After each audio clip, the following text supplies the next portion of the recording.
सहना भवतु सहनौ भुनक्तु सह वीर्यं करवावहै तेजस्विनावधीतमस्तु मा विद्विषावहै।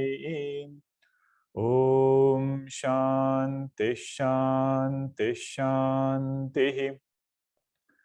सदाशिवसमारम्भां शङ्कराचार्यमध्यमाम् अस्मदाचार्यपर्यन्तां वन्दे गुरुपरम्पराम्।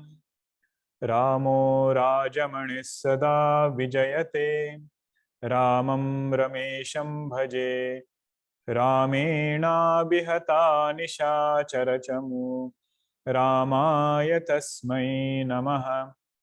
रामान्नास्ति परायणं परतरं रामस्य दासोऽस्म्यहं रामे चित्तलयः सदा भवतु मे भो राम मामुद्धर समस्तजनकल्याणे निरतं करुणामयं नमामि चिन्मयं देवं सद्गुरुं ब्रह्मविद्वरं सद्गुरुं ब्रह्मविद्वरं।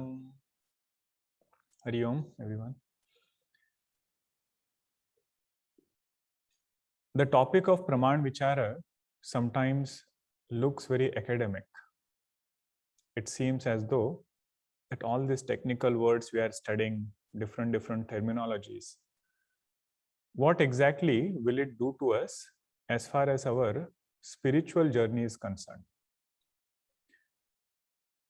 Praman Vichara has that power to thrust our spiritual journey miles ahead. Those doubts which would have come if I had not done Praman Vichara, it would have taken a long time to overcome that doubt.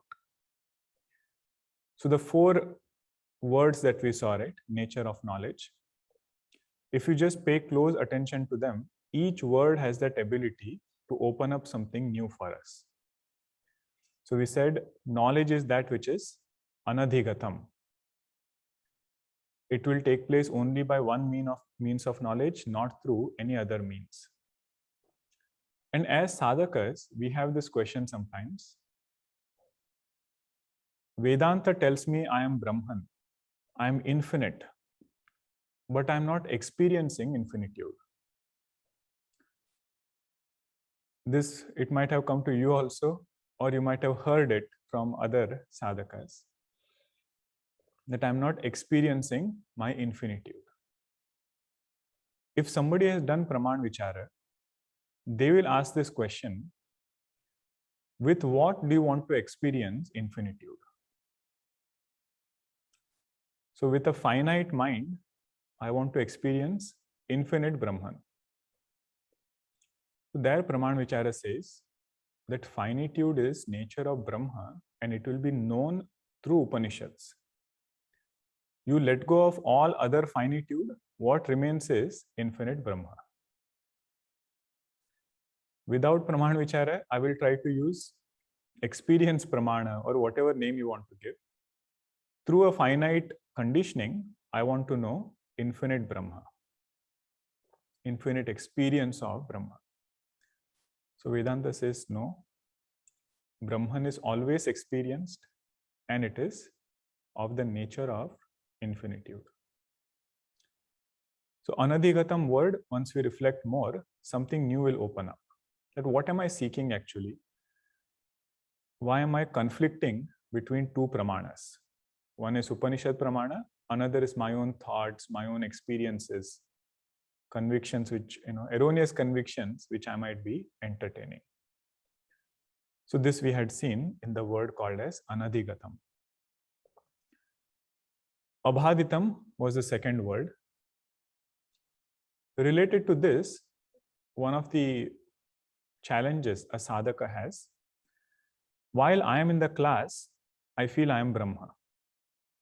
But when I start to go out in the world, like right now, within few hours, many of you will get back to work.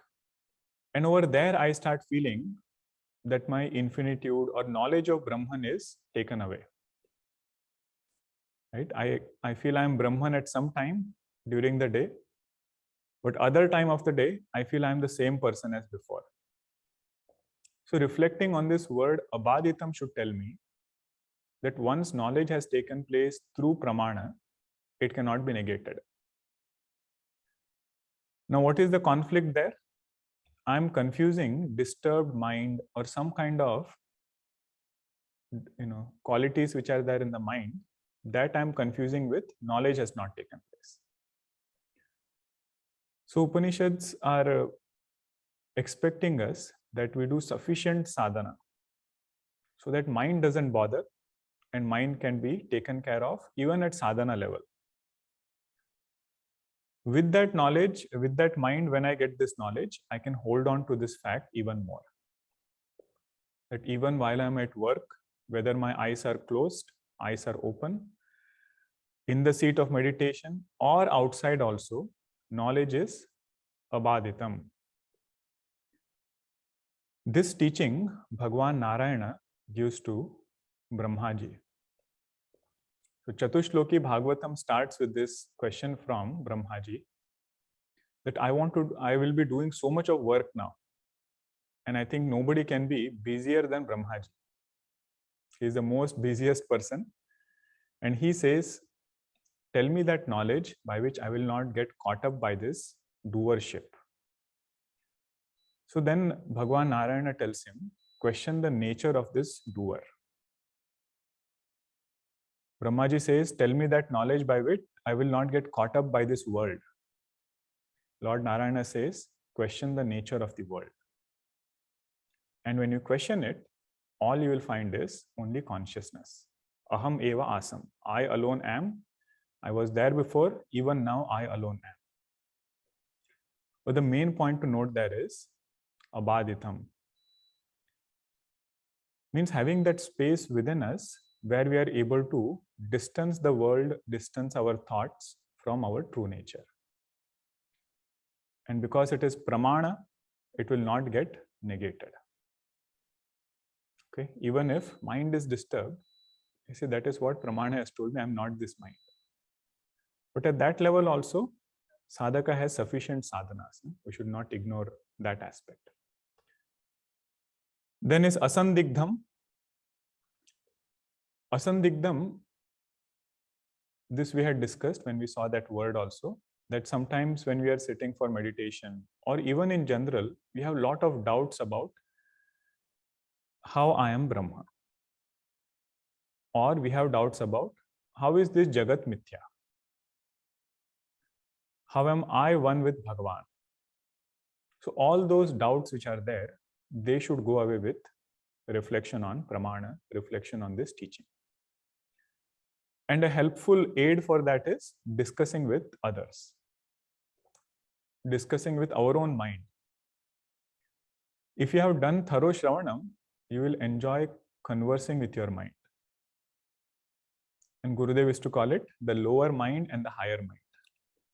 Higher mind is that which has done Shravanam, and lower mind has lot of questions. Previously, it did not know where to go, but now it has found a friend with whom it can converse, with whom it can discuss. One stage of our discussion, either it is study group or with ourselves, it is related to our vyavahara. Means, how have you understood this? Give some real life example. Like karma yoga is practical. So for that, you give examples and so on. That is one type of discussion. Another type of discussion is where you are trying to do tattva nishchaya. Means how nature of Brahman is in this way, that we will discuss.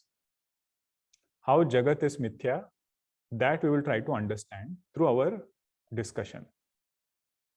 So there are two stages of discussion also, and one should graduate from stage 1 to stage 2. What is stage 1? Some vyavahara topics will be there where I'm trying to say it from my own experience, say it from my own anubhava. But at some point, it should take me to tattva vichara. and where I'm discussing only about nature of Brahma. That is how Sandeha will go. If I always discuss about Vyavahara, Sandeha about Brahma will not go, because that has never become topic of my discussion. So that is Asandigdham. And the last one we had seen was Smruti Vilakshanam. What is Smruti Vilakshanam? That knowledge is not recollection. And we said the important part of this is give more importance to Shravanam, not anything else. Everything comes after Shravanam, even reflection, Mananam comes on Shravanam only, what I have heard. And most importantly, meditation which is there, that is also Shravanam replayed. So knowledge takes place in Shravanam, and in Nididhyasanam or meditation, I'm just playing it again and again. Okay, this was the main point for Smruti Vilakshana. Means Brahma is ever experienced, ever present. Even when I'm talking, when you are listening right now, what is it that because of which I'm able to talk and you are able to listen? That thing is Brahma. So something which is ever there, ever present, I don't have to recollect. In that way also you can look. One meaning of Smruti Vilakshanam was that Brahma Jnanam which is there, I should give more importance to Shravanam. That was first point. And second is, that which is right in front of me, I don't have to recollect that thing. So Brahman is ever there, it is ever experienced, there is no scope, there is no need for recollection. In the last class, there were few questions regarding Smruti Vilakshanam. I thought we'll just discuss it here. It was a new topic, so many other thoughts were brought up. When we discussed Smruti Vilakshanam, we saw the example of a child remembering at home what was taught in school. We said that knowledge took place when the teacher taught him at school and not when he was recollecting at home. How can we say for sure that knowledge took place even at school? It is possible that the student is just parroting what was heard without understanding it. So this question has come because one can also repeat Aham Brahmasmi Mahavakya without understanding it. Okay, that is the question. So when that example was given, it was with this thought that knowledge has taken place when the child has heard the first time. Means when the teacher taught, let us say, addition, right? 1 + 1 is 2. And teacher, to make it more easier, the teacher brought 2 oranges and added 1 + 1 is 2. Now, if somebody tells that child to add it with apples, and child says, no, I can add only with oranges. That means what? Knowledge has not taken place. So assuming that the first time when the teacher taught this thing, knowledge has taken place, then you can recollect it, but that recollection will not be called as knowledge. In the same way, when we say Aham Brahmasmi, so the meaning of Aham has to be clear in Shravanam. Meaning of Brahma has to be clear in Shravanam. And it is not using one word for the another. Means when I say Aham, that thought should land in the right place. It should not land in the body, should not land in the mind. It should land in Chaitanya. So where is that Aham referring to? That knowledge will take place in Shravanam only. And the same Brahma is unconditioned. Same Aham is unconditioned. That knowledge also will take place in Shravanam. Then you can recollect it whenever I forget. I think myself to be this body, something conditioned. Then I can just bring it back again. That becomes Nididhyasana, meditation.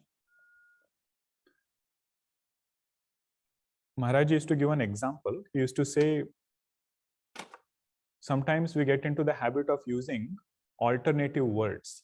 We might use it for discussing or communicating, But for ourselves, we should know where the word Brahma lies, or it lands. The word Brahma, it should land in Drashta, the seer of thoughts, witness of thoughts.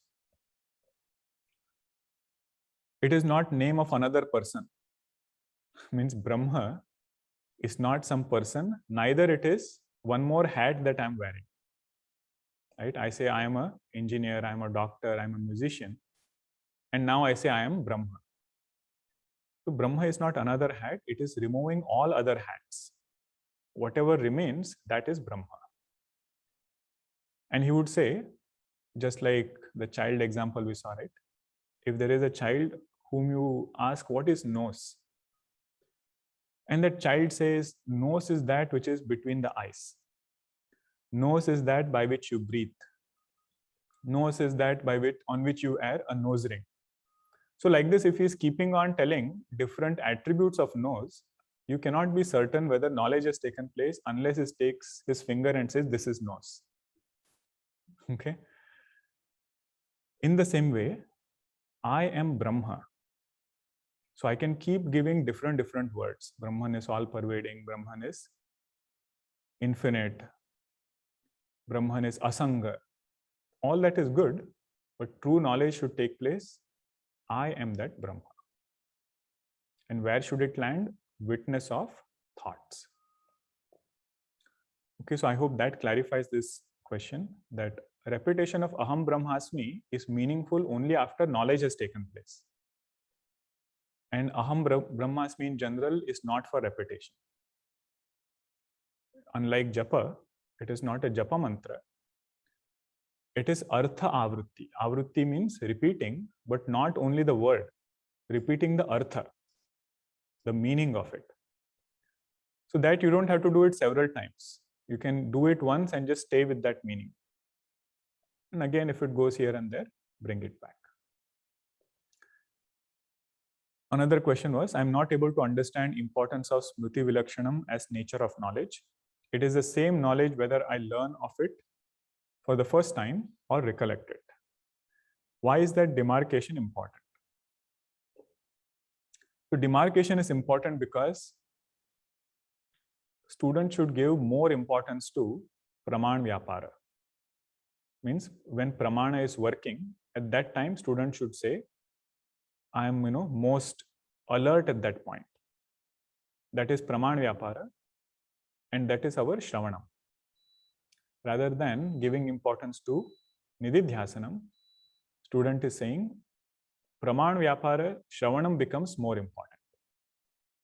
Not to say Nididhyasanam is less important. It is following Shravanam.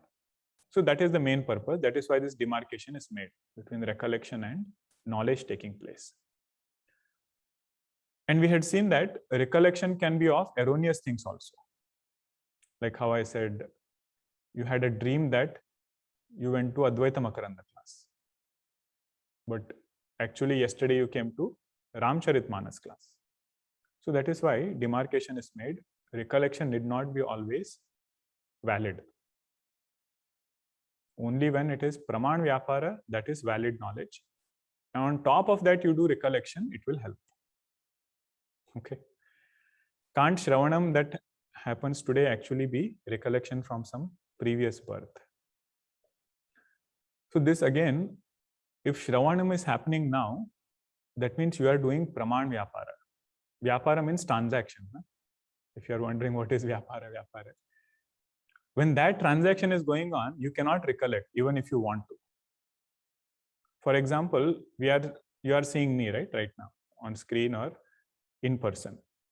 If you are seeing me, you cannot recollect me. Only when that Praman Vyapara stops, then you can recollect. So when you are doing Shravanam, it is not recollection of any previous birth. Okay. Last one. In the present, there is no Triputi. There is Sat alone. Our experience of the world is always in the past. It is always Anubhava. Therefore, for knowledge to take place, Smriti is always inward. Is this not right? I'm glad all of you are thinking all these points. And a lot of it will get clear when we do Pratyaksha Pramana. how are we seeing this world? We will analyze it in more detail. Part of this question is true, that in present there is Sat alone. That part is true. But in that Sat, there is this Triputi, which is Kalpita. Kalpita means superimposed. We cannot deny that fact. That is how we are able to see the world. I am there, object is there, and seeing is happening. So we cannot say there is no Triputi. There is Triputi. And our experience of the world is always in the past.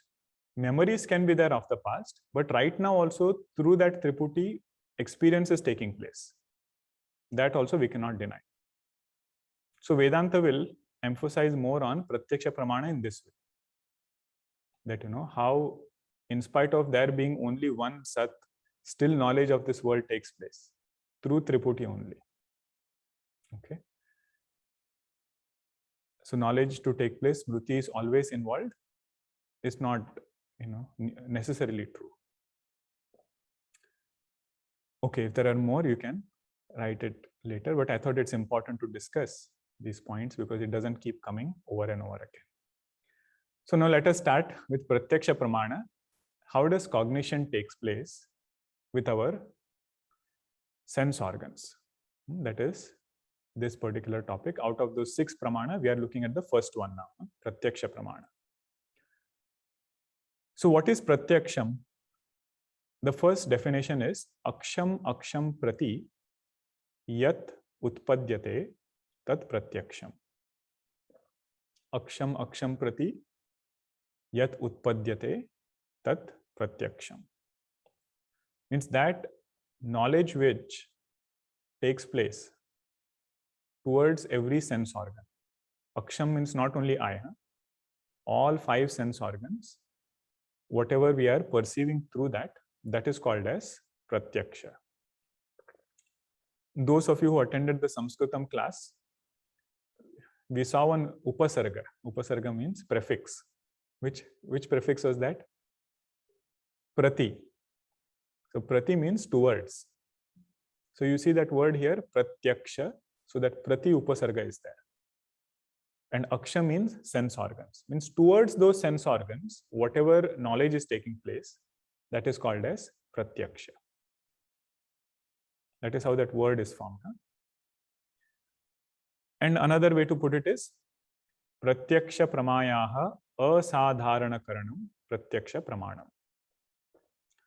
In the exclusive instrument, we said Pramana is always Asadharana Karanam, right? Exclusive instrument for cognitive knowledge is called as Pratyaksha Pramanam. Pratyaksha Pramayaha Asadharana Karanam Pratyaksha Pramana. Asadharana Karanam is translated as exclusive instrument. Pratyaksha Prama is translated as cognitive knowledge. I struggled a little bit trying to come up with the right English words because you never know how it translates. So if it is sound, for example, so what will be the Asadharana Karanam for sound? The ears. Okay, Pratyaksha Pramanam includes all sense organs, not only eyes. Although we generally tend to gravitate more towards seeing, it includes everything, including touch. So if it is touch, what is the Asadharana Karanam? Skin. Anywhere it can be there. If it is form, the Asadharana Karanam is eyes. If it is taste, Asadharana Karanam will be tongue. And if it is smell, it will be nose. So all this thing put together will be our Pratyaksha Jnanam. Knowledge that takes place through these instruments. That is called as cognitive knowledge. But remember, the 4 attributes that we discussed, Anadhigatam, Abhaditam, Asandigdham, Smriti Vilakshanam, will apply to this also. Pratyaksha Pramana also, these 4 things will apply. Why? Because it is nature of knowledge. Any knowledge which is there, it will take place in this way. So that point we should note, it is not only for Brahma Vidya only these 4 things will apply. Even Pratyaksha Pramana, these 4 things will apply. Okay. I hope all of you are done writing. Because you are there in person, I can ask. Done writing? Okay. So there are 3 types of Pratyaksha Pramana. And this is gathered from different school of thoughts. We don't have to worry too much about what those schools of thoughts are, but just we'll appreciate how people have thought about cognitive knowledge. First type of Pratyaksha Pramana is called as Savikalpa Pratyaksha. We will see each one in detail, but just note down the words for now. First one is called as Savikalpa Pratyaksha. Vikalpa means specifics or attributes.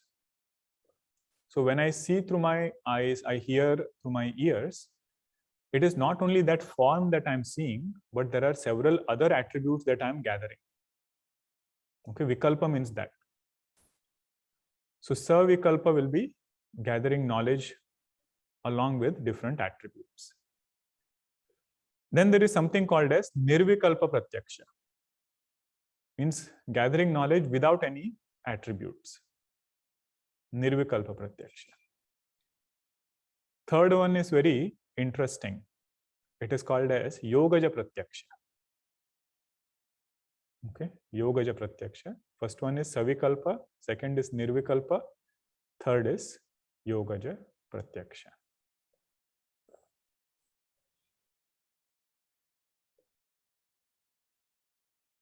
This is good. I get feedback, what should be my pace of going.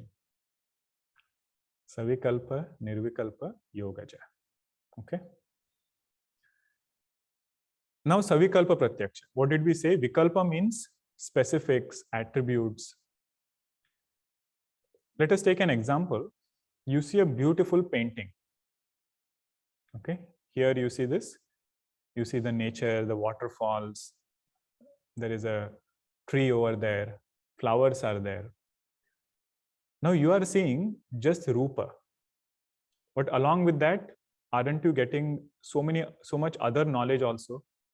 You see that, oh, this is the place where Naradji probably would have sat. In that prasanga that comes, Narad Moha prasanga.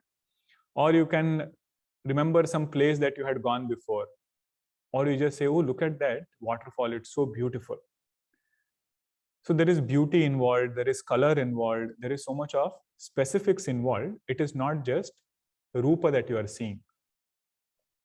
So because this Vikalpa is there, this kind of Pratyaksha is called as Savikalpa Pratyaksha. Diversity is involved. Sometimes you might meet a person for the first time. But when you meet that person, you remember so many other things. You say, oh, this person looks like my uncle. Or you say, some other quality of this person shines forth. You are just hearing that person speak, but you are guessing the nature of that person. You say, oh, very soft-spoken person. What is happening is only Pratyaksha Jnanam there. But you are getting a lot of other attributes along with that Pratyaksha. Either it is quality, name, all of that is coming along with it. There is also Vikalpa of this Triputi. Triputi means knower, the known, and this process of knowing which is happening. So that Vikalpa is also there in this Pratyaksha. So that also you can say is called as Savikalpa Pratyaksha. Last example given is of a flower. You might see only a flower, which is just, in a particular shape. But you remember so many things along with that flower. You say, oh, with the same flower, I had made mala yesterday. I had offered this to Bhagwan yesterday. So that Vikalpa which comes along with this Pratyaksha Jnanam, that is called as Savikalpa Pratyaksha. So the Sanskrit definition for that is Jatyadi Sanyoga Sahitam. Jati Adi means along with all specifics like Jati, Guna, Kriya. Guna means attributes, you say. Kriya means action. all of that happens, knowledge of all of that happens along with this pratyaksha. That knowledge is called as savikalpa pratyaksha. Jatyadi sanyoga sahitam yat jnanam tat savikalpakam. I'm keeping the definitions to bare minimum. Whatever we need, only that one sentence we are seeing, not too much of technicalities. Okay, savikalpa pratyaksha. Everybody good with this? It's the same thing. I just put it on the slide so that when you look at the slide also, you have that point that we discussed. Now, what is nirvikalpa pratyaksha then? It is said when you saw that rose flower, lot of things came to mind because you knew that flower so well. But what if you saw some flower like this? You have no idea what this flower is. You might just see and pass by that flower. No other knowledge happens along with that rupa jnanam. So that type of knowledge is called as nirvikalpa pratyaksha. You might sometimes meet a person, or when you are at the airport, there are so many people who are going around. But we don't notice everybody. We might see the form, but we don't have any other knowledge coming along with the form. So that type of knowledge is called as nirvikalpa pratyaksha. There is no attributes involved. It is just you are seeing a form. The most precise example given is of a newborn child. They say when a newborn child looks outside, right? That child is just seeing form. You see their eyes, they are wondering, what is happening? Why are the people smiling at me? Why are they, doing things? So they say that child doesn't have any other knowledge that is taking place. It is just seeing a particular form. Such type of knowledge is called as nirvikalpa pratyaksha. Okay. Just note down these points. Later we will discuss more upon it. So previous one was jatyadi sanyoga sahitam. This one is jatyadi sanyoga rahitam. That knowledge which takes place without any attributes or emotions or name, that is called as nirvikalpa pratyaksha. Means nirvikalpa and savikalpa, if you want to distinguish, after savikalpa pratyaksha takes place, you are prompted into doing something, or you are prompted away from doing something. If you know that, okay, this person looks like my uncle, then there is a tendency to go and talk to that person. Or that flower also, if you have some more things going on with that flower, you will tend to have some kind of affinity towards it or revulsion from it. But nirvikalpa pratyaksha is, you just saw it and then you're on your way. No pravrutti or nivrutti happens. That is another way to look at this. Last one, what we had seen was yogaja pratyaksha. Now this is very fascinating.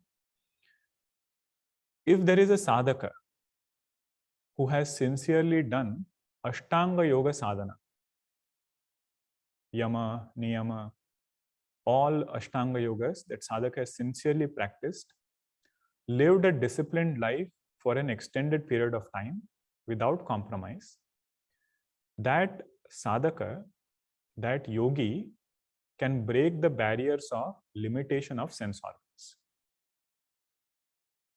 Whatever sense organs we have, they have boundaries. Like for example, right now, I cannot see beyond the wall because my eyes are limited by these boundaries. There are certain sounds which my ears cannot hear. But that doesn't mean sound is not there. What we are trying to say is ear has got limitations. Taste also, right? We know that not all kinds of taste we are able to catch. But yogi is the one who is able to break these barriers. That knowledge is called as yogaja pratyaksha. Okay, that knowledge which a yogi is able to gain. And this barrier can be in space for sense organs. It can also be in time. Means right now, I don't know what is going to happen tomorrow. Because time has as though put a curtain. I can only know or remember what happened in the past, but not in the future. This point you will see in Ramayana when Bhagwan Ramchandra ji meets Valmiki ji.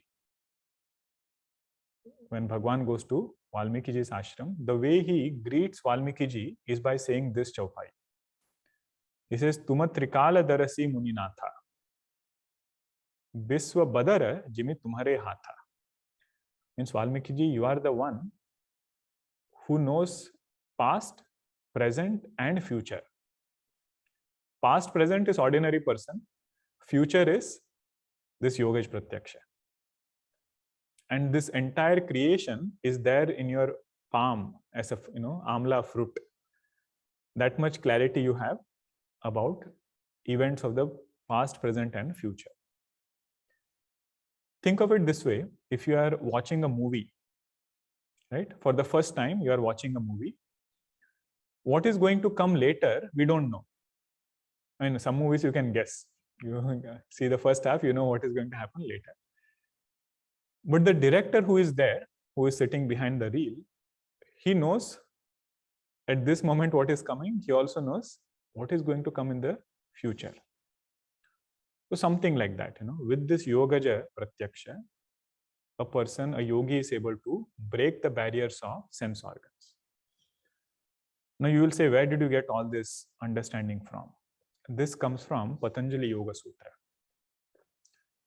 So Patanjali Maharshi says, this yogi is the one who is able to choose a particular support. Whatever that support, that he is able to choose. On that, he is able to keep all his attention just on that topic. That is called as dharana. Okay, dharana means you are just focusing on a specific topic. And this concentration becomes so single pointed that you can have thoughts only about that topic. Similar thoughts, that is called as dhyanam. Imagine the kind of control you need over the mind. A topic you are meditating upon, concentrating upon, no other thought is entering, just that topic. And this dhyanam becomes so intense that only that topic remains, you forget yourself. That is called as samadhi. So when these three things happen together, Patanjali Maharshi Ji says that is called as sanyama. So this sutra comes here, Trayam Ekatra Sanyamaha. Trayam means dharana, dhyana, samadhi. So this sadhaka is somebody who can take a topic, take a support. And on that support, he can keep his mind just around that. Okay? Dharana around it. And so much so that he can have only same thought going back to back, that is dhyanam. And this intensity becomes so much that only that topic remains, he forgets himself.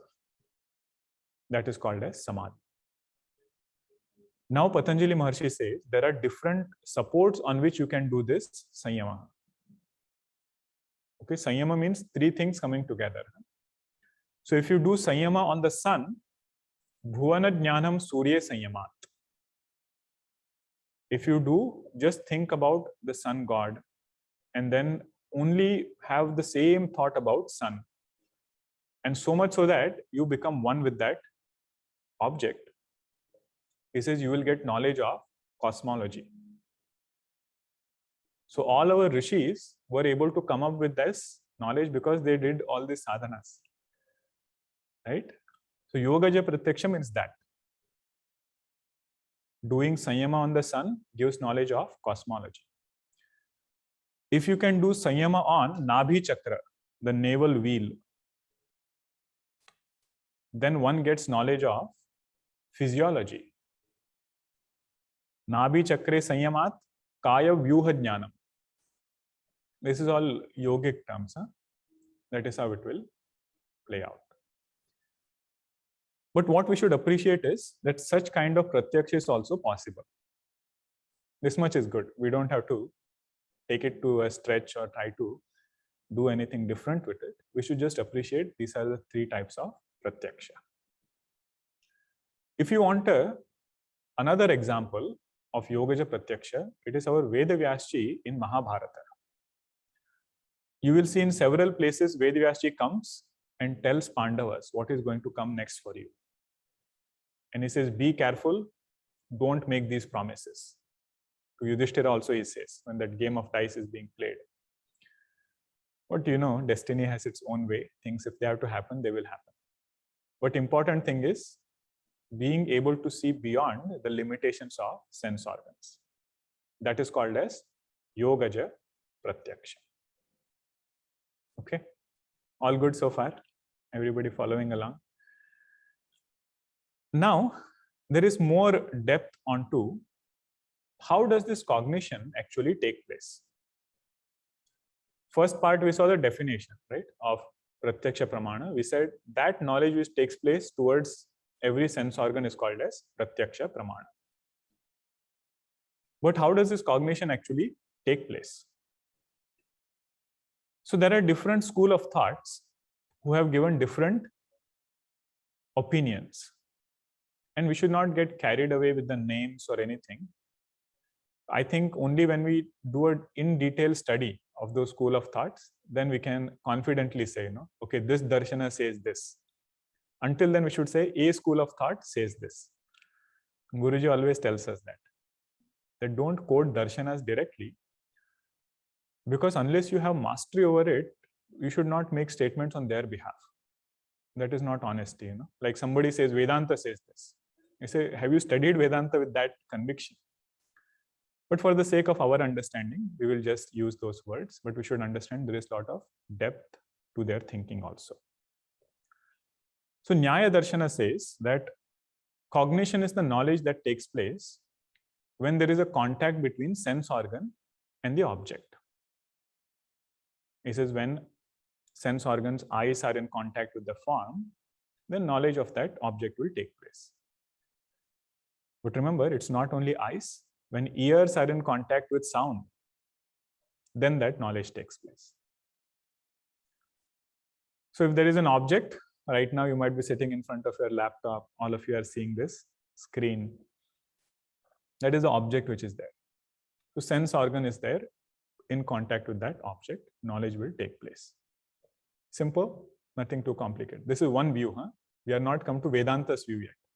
This is only Nyaya Darshana. Now somebody says, well, that is not always true. Sometimes object is there right in front of you.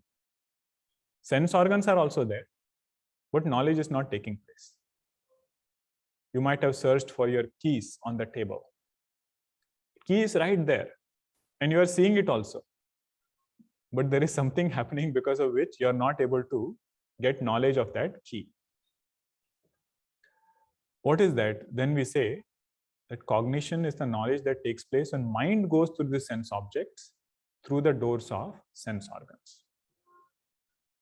What is the previous darshana? They said only sense organ and object sufficient to give pratyaksha jnana. But Sankhya darshana will come and say that it is not only sense organ and object, it is actually the mind which is taking the shape of that object. This is a very beautiful and a deep thought. This will help us in Vedanta also. Whatever object I am seeing, it is actually in the form of a thought. Without mind taking form of that object, I cannot get knowledge of that object. Okay, so this is the second darshana, Sankhya darshana. They say it is the mind. It goes through sense organ only, because if mind has to reach that object, it will go through the doors of the sense organ only. But don't just say that sense organs coming in contact with object will give knowledge. And how does it go? What is the way of this mind going through the sense organs? We say mind goes out to the sense organs, just like in furrow irrigation. Furrow irrigation, you know, like you have water in one place and you send water in one thing, and then through channels, it goes through the entire field. So these channels are our sense organs. So mind will go through these sense organs and pervade that object. And once it has taken the form of that object, then you will get knowledge of that object. Okay, this is cognitive knowledge which is taking place. Now remember, we have not come to Vedanta yet. This is other two darshanas which are there. One last point based on this. Now, just on these darshanas, we can do a lot of thinking. These are all deep philosophers who have come up with these ideas. There is so much more to reflect on it. One point we will see today. What did we just say? That mind through sense organs goes out to the world, right? Take one sense organ first. Through ears, mind is going and pervading sound. But you know, it happens other way also. Means not always mind only has to go there. Sound also can come whether I like it or not. Like let us say I start playing loud drums over here. Or in home also somebody is playing loud music. Now whether you like it or not, knowledge of that takes place. So even if there is no contact as such between ears and that sound source, still knowledge is happening. Okay, that is the thing with ears. Means mind going out, but it can also be that sound is coming inside. Okay, that is with ears. With nose, the same thing. That whether you keep something very far away, this thought will go and pervade that thing. That is why perfume, if you spray it at the end of the room, still knowledge will take place. Eyes also the same thing. Form is there somewhere kept. You just see it, mind will go pervade it, knowledge will take place. Now comes the beauty of Bhagwan's creation. Bhagwan said this jiva is very, very weak. If I make the similar thing for other two sense organs, he will be in trouble. What is that? Means that incense stick, you don't have to bring very close and have contact with your nose for knowledge to take place. Right? Even if it is kept far, knowledge will take place. He said if touch sense organ, if I apply the same logic, you see a cactus somewhere, you will have bandages all over. So Bhagwan has made sure that this sense organ knowledge takes place only when there is physical contact. That is why you can wear warm clothes and stay away from knowledge of cold outside. Right? Or shoes that we wear. Simple small thing helps us protect from all other things. So this is, the way Bhagwan has made this physical body. And fortunately, tongue also he made it the same way. Without actual contact, knowledge will not take place. Otherwise, I tell you, online restaurants would have opened. Because you just see the form and knowledge takes place. You say, no, for this one, you have to have contact. Then mind will take the form of that object and knowledge will take place. Okay. All right. There are a few more points to reflect upon this. And then we'll continue with Vedanta's view of Pratyaksha Pramana. Okay. Om Purnamada Purnamidam Purnat Purnamudachyate Purnasya Purnamadaya Purnameva Vashishyate. Om Shanti Shanti Shanti. Hari Om Shri Gurubhyo Namaha. Hari Om. If you have any thoughts, questions, please feel free to share. And I appreciate those who are turning them in. That really helps me to have some feedback. I can see the in-person faces and get a feedback, whether there is a question or you think you are connecting. But imagine if I have to get that feedback from the camera, it's not easy for a topic like Praman Vichara.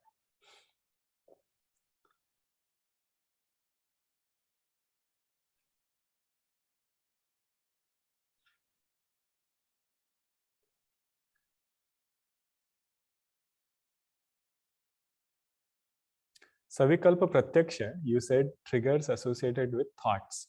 Example for a flower. Aren't these associated thoughts preconceptions or recollections? And that is why they are not knowledge. Recollection and preconceived notions can be flawed. Very good. I'm glad you caught this point. What was the point? That I said flower, if you see, you're remembering so many things. Savikalpa Jnanam is taking place. But we said Jnanam is never Smriti. It has to be different from Smriti. So how do you say that it is Savikalpa? That is why I said these definitions of Savikalpa and Nirvikalpa, they are done differently in different darshanas. And Nyaya Darshana, for example, accepts Smriti as Pramana. So that definition we saw of those 4 terms which are there, that is according to Vedanta. So if they accept Smriti as knowledge, then accordingly they will define these terms. So we should know what is Vedanta's definition, and we should appreciate what can we learn from other darshanas' definitions. Okay, so that is why Smriti is used there.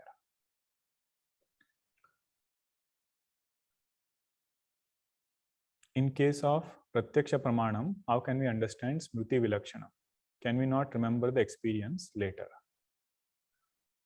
You can remember the experience later, but that remembrance of experience is not knowledge. Knowledge took place the first time only. Like if I say, I learned Yaman Raga yesterday, right? So whatever the notes of Yaman Raga are, now that is Pratyaksha Pramana. I'm giving example of ear, because if you see all the time, then we think Pratyaksha is only eyes. If I say I learned Rag Yaman yesterday, and today if you ask me again, can you sing Rag Yaman? And I start singing that. Now when is knowledge taking place? Yesterday when I learned it, or today when I'm recollecting it? That is all. Yesterday when I learned it, first time when Pramana worked, that is when knowledge took place. In Nirvikalpa Pratyaksha, what is the knowledge that is happening? As there is no comprehension. Comprehension is there is no specific comprehension. That is what they mean by Nirvikalpa. Okay, there is no details that you are gathering. You are just seeing a form as it is. What is Vedanta's view? That will be explained later. I will take up that point also for discussion. What is Vedanta saying about Savikalpa and Nirvikalpa? This you can consider as what other darshanas are saying about Savikalpa and Nirvikalpa. Okay. Unless we know that, we won't appreciate Vedanta's view. Unless you know the shortcomings or you know the ways of other schools of thoughts, right? So again, it will come back. So hold on to that question. There were several other points also similar to this. I could not follow Nirvikalpa. How is any knowledge taking place in that case? So what they mean by Nirvikalpa is you are still seeing the form, you are seeing the person, but you are not recollecting any specifics about it.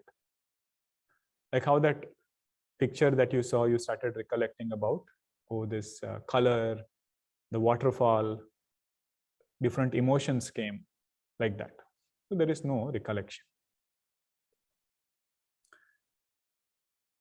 If you can read the mind through the screen, that would be the example like you mentioned about online restaurant. If you can read the mind through the screen. I need some elaboration on this. I'm not very sure what is the question referring to. Last time also same thing happened. I answered something, then I went and thought, oh, I think this question meant something else. There was a question between what is the difference between knowledge and information? And I said, information means just knowing something, knowledge means being able to use that thing. Okay, it was some other thought I had. But later I realized that question came with regards to the school child example.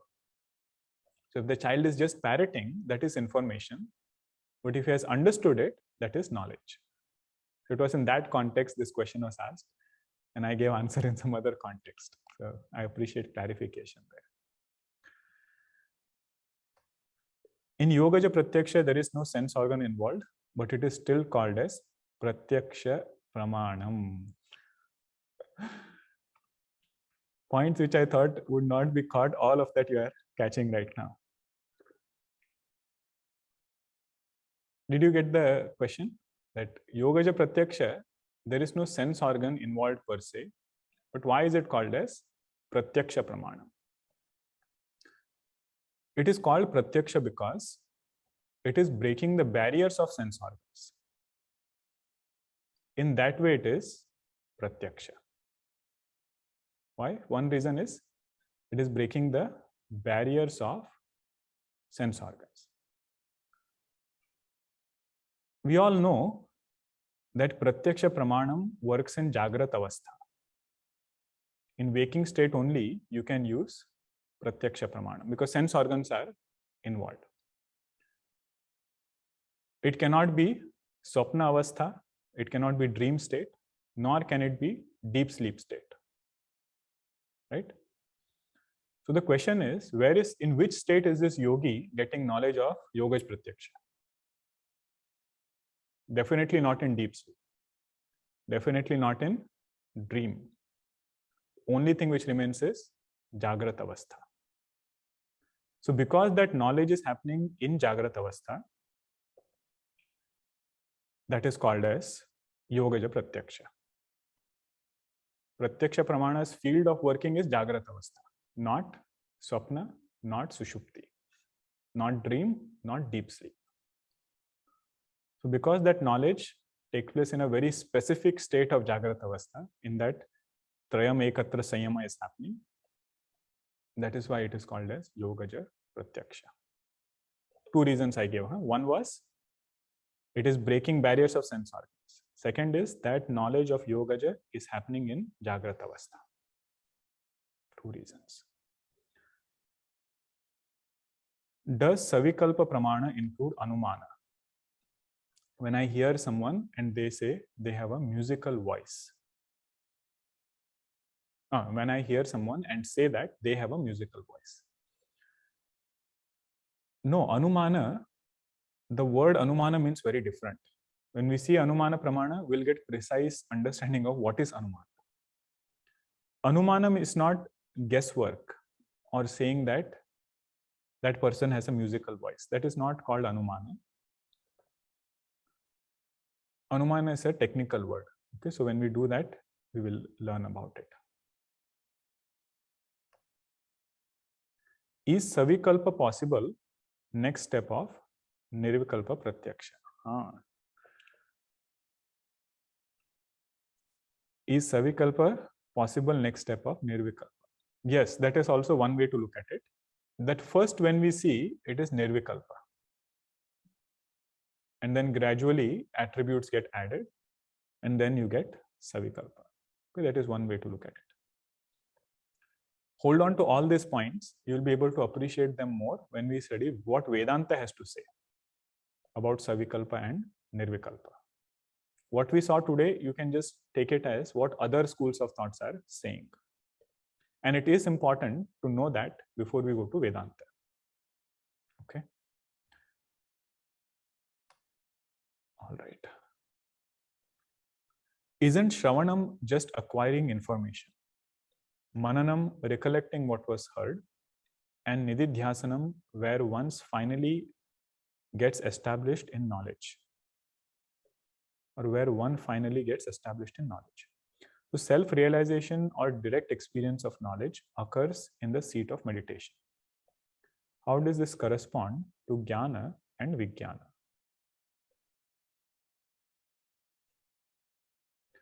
So we should think about that sequence once again. What did you say? Shravanam is acquiring information. So it is not only information. You are not just gathering sound. With Shravanam, one should be able to shift the mind to Sakshi. Shift the mind meaning know that true meaning of I, true meaning of Aham is witness of thoughts. And that same witness of thought is non-dual. What did we say in Drigdrisha Viveka? Vikshepa Shaktir Lingadi Brahmandantam Jagat Srujet. When we use the word Jagat, when we use the word world, it should start with mind. Starting from mind all the way until Brahmanda, all of that is Jagat. And when I say Sakshi is non-dual, means what? This Sakshi is the substratum and world is an appearance in this Sakshi. This knowledge should get very clear in Shravanam. So that is why it is said Shravanam should be like monsoon shower. Consistently, one should be able to listen to this fact. If you mix it up with something else, then every time you do Shravanam, something else will get established. So true Shravanam is this, you listen to this fact more and more. Now on that you do Mananam. Knowledge has already taken place. To establish that you do Mananam. Nididhyasanam is to remove erroneous notions. Means even after I've understood Jagat is an appearance in me, I still feel that world is separate from me. Right? I feel people are different from me. So to remove that erroneous notion, I should sit down and again bring that idea in my mind. Okay, so that is how knowledge will take place.